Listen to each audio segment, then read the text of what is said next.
Banas dairy તરફથી ખેતી તરફ ઓર્ગેનિક ખેતી તરફ આવવાનું છે તેનો આખો સ્ટોલ છે. ડીએપી બનશે આની અંદર આ છાણ ઉપર ચડાવીએ છાણનો કાર્બન પણ મળે અને સાથે સાથે જે નાઇટ્રોજન ફોસ્ફરસ પોટાશ એ પણ મળે એટલે ધરતીને પણ સારી બનાવે અને જેટલું જુએ એટલું પોષક તત્વો તેની અંદરથી મળી જ રહે. મિત્રો થરાદ બિઝનેસ એક્સપોમાં આપણે ડેરી તરફથી બનાસ ડેરી તરફથી આજે ઓર્ગેનિક તરફ જવા માટે ડેરી પ્રયાસ કરી રહી છે. એ તરફથી હું તમને આજે આ બિઝનેસનો બતાવું.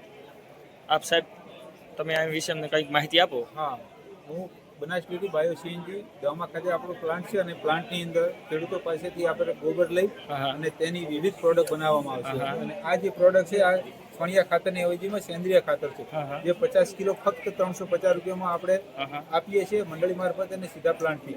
આ જે છે એ પ્રોમ્પ ખાતર છે જે ડીએપીની અવેજીમાં વાપરી શકાય અને તે પણ 50 કિલો દાણાદાર 650 રૂપિયાની અંદર આપણે મંડળી મારફત અને સીધા પ્લાન્ટથી પણ આપીએ છીએ.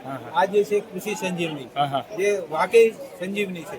કોઈ પણ પાકને એ 20 દિવસ પછી એનો ઉપયોગ થઈ શકે અને એના ગ્રોથ પ્રમોટર તરીકે કામ કરે છે.